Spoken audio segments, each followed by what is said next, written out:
Sup fam, welcome to the Reddit show. I'm your host, JF Kevin. Today we have two stories for you, one in which OP asks if they're the jerk for wanting to bring along their poop gloves and keep them.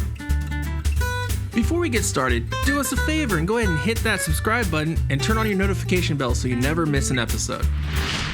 They asked if I saw a phone laying in the street. Nope, not in the street. Haven't seen it. I moved a few months ago. On one side, my neighbor's a cool little old man on the corner of the block. On the other side is a family with at least one kid in their late teens, maybe early 20s. At least past high school, because school's back in session and I see them around on the weekdays. Could be more than one, but there are quite a few that age who come and go, and I don't know them. They live in a massive McMansion and have several cars between them.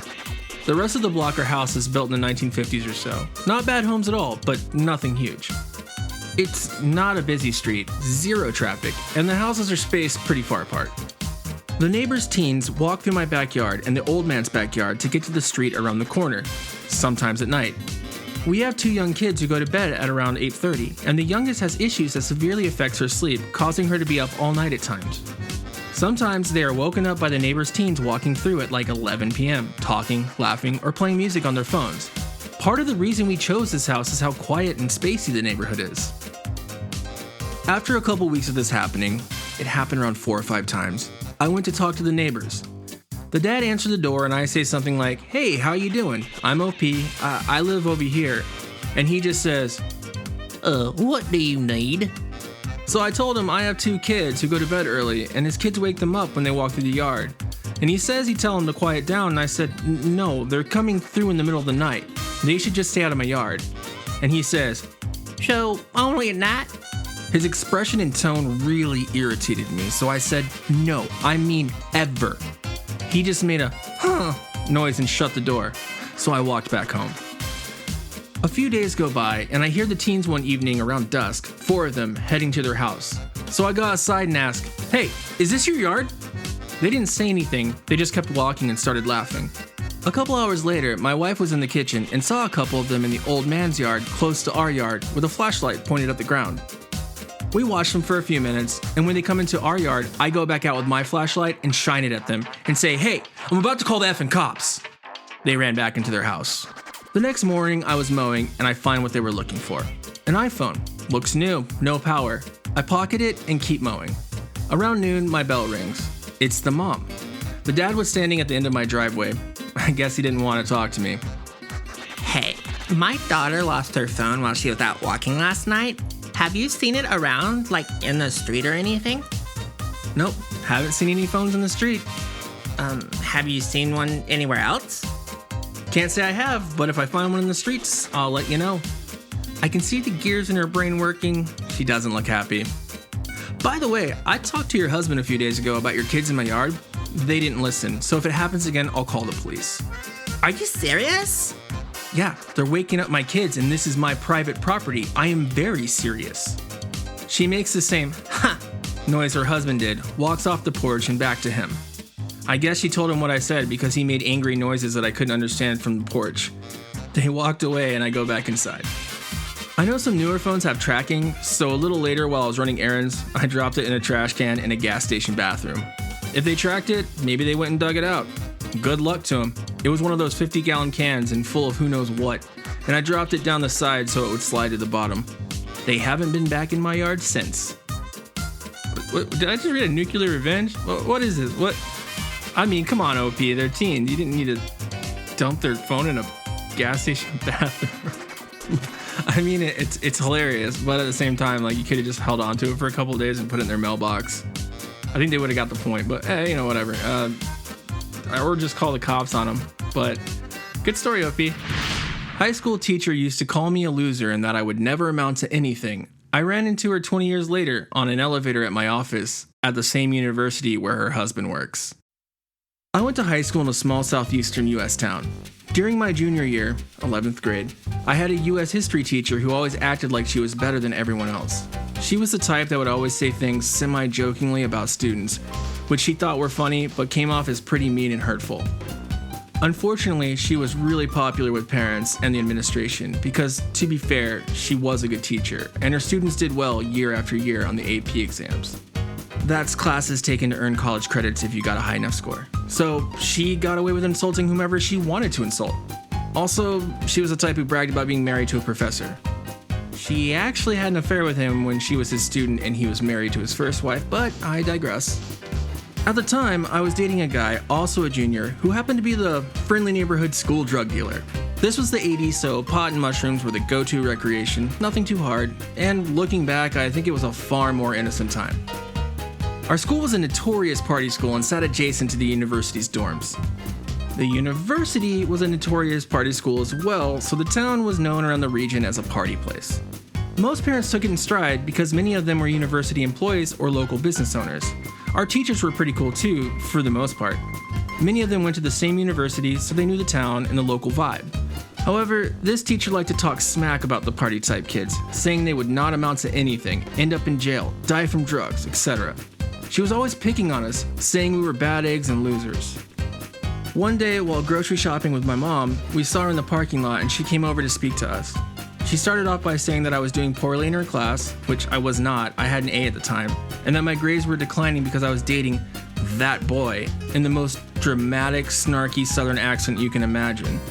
Then she proceeded to tell my mom that she was raising a junkie and I would not amount to anything. My mom shot something equally snarky back. I can't remember exactly what, but she came to my defense swiftly. And my teacher scurried off with a shocked look as my mom embarrassed her pretty severely. My parents were the type of parents that were pretty laid back. They knew I wasn't doing anything worse than what they did in college. I just started partying in high school. Looking back, maybe they were a little too laid back. The rest of the school year was uncomfortable to say the least. I dreaded going to her class. She seemed to make my life miserable at every chance, and now worked in insults about my mom too. I was really hurt and never forgot how mean she was. I graduated the next year, went to college, worked for many years in government, then went back to school and got my PhD. I became a professor at the university in my high school town. I never ended up being a junkie, however. Riding the elevator one morning to my office, guess who gets on with me? Yep, she was going to visit her husband, who was a professor in another department in the same building. I was not gonna say a thing, just stand there biting my tongue. But she recognized me, but she couldn't remember my name, so I reintroduced myself. Oh, OP, I can't believe it's you. How are you? I gave a polite but cool response, and she said in her same snarky tone, And what are you doing here? I looked her dead in the eye and said, Going to my office. Your office? Aren't you the funny one? I didn't say anything, but when I got off the elevator, I turned around and pointed down the hall towards my office. Down the hall on the left, blank department, if you want to drop by, ask for Dr. OP. And then I smiled the fakest smile, flipped her off and said, Good to see ya, returning the snarky attitude. Additional mildly amusing information, I've worked with her husband a few times on various committees. He used to try to get me to go to dinner or go out with him. I think just her knowing I was a professor was petty enough for me to feel gratified. Thanks for reading. That's like the perfect example of like what not to do as a teacher. I mean, if you tell someone they're gonna be a junkie and they're prone to being a junkie, they're gonna end up being a junkie, and aren't you gonna feel funky? Yeah, I had to, sorry. Look, OP, good on you. You owned her. Now just sleep with her husband. All right, I'm glad everyone's here, and just before the last story, I would like to make an announcement. I have just initiated a like button mandate where you have to push the like button or you go to jail. All right, well, you heard him. That was definitely the president, not me. Am I the jerk for bringing my poop gloves when I moved in with my girlfriend and wanting to keep them? I've been with my girlfriend for just over a year now. Let's call her Sophie because this is kind of weird and she won't want me using her real name. She's amazing, we're very happy, and we just moved in together. We've been living in a flat together for just over a week now. Living together has been fun, but we're learning a lot about each other, let's just say. Anyway, today she came out of the bathroom and said, Hey, what's with the yellow gloves in the bathroom? They're always there. Are they yours? Without thinking, I said, yeah, don't touch those. They're my poop gloves. You're effing what? Some context. These are a pair of yellow cleaning gloves, like the type you'd wash your dishes with, that I keep on the highest shelf in the bathroom. She can't even reach them. I've had them and other pairs for a lot of my life. I put them on every time I go to the restroom. She was really horrified when I explained what they were. My hands get really dry and I have eczema, so it's not good for me to be washing them all the time. So my mom bought me some gloves and told me to wear them when I go wee-wee or make poopies, and take them off before I leave. I called them my poop gloves and the name stuck. Sophie is disgusted that I don't wash my hands. She doesn't want them in the house, but it's something I've always done. I really can't be bothered with getting eczema again. I think she's being unreasonable. Edit. I don't wipe with the gloves. I use toilet paper. Apparently some people don't get this. I know that keeping actual poo-stained gloves on a shelf would make me the jerk. Edit 2. As so many people have asked, yes, I wash the gloves when I'm wearing them, just like you would with your actual hands. I do it with soap after a poop, but I'm not gonna lie and say I always use soap after a wee. I always give them a rinse at least though. What the? What did I just read, OP? What is poop gloves? What the? Okay, OP. I don't think you're necessarily a jerk, but man, are you weird. I mean, I guess it's probably more sanitary, right? Like, I guess. I mean, I know sometimes that it seeps through that toilet paper, and then the next thing you know, you got pink eye, right? Am I right? Okay, well, that's our episode for. Yeah, I gotta do it the Karen way. Cue the music.